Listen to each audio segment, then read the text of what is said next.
O sistema é assim, ele te vence pelo cansaço. Você começa a sua vida, os seus primeiros passos ali, início de carreira, geralmente para a maioria dos brasileiros que não tem berço de ouro, que é a maioria mesmo, você começa de um emprego comum. E muitas dessas pessoas não começam já fazendo um curso superior ou com o apoio dos pais só para estudar.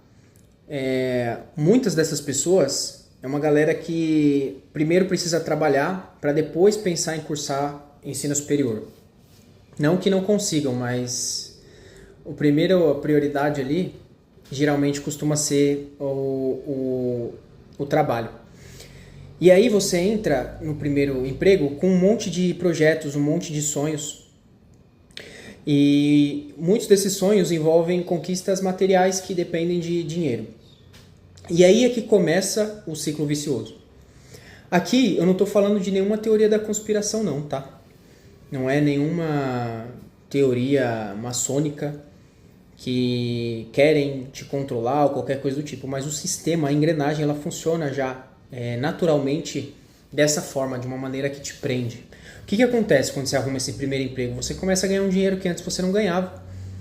E aí na sua cabeça, a sua conta é simples. Se eu ganhava zero e eu vivia com zero, então agora se eu ganhar 1.500, vai sobrar 1.500. Mas não é assim que a conta fecha na prática. Porque você começa a ter outros desejos que você não tinha antes. E aí você começa a ficar de certa forma dependente daquele financeiro. Seja para você pagar dívidas que você contraiu depois de começar a trabalhar, porque agora você pode, aí você compra um celular mais caro ou roupas.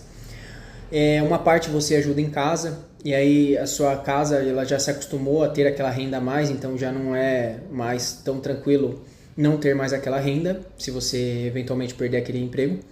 E o principal, aquele trabalho, por muitas vezes ele acaba sugando toda a sua energia.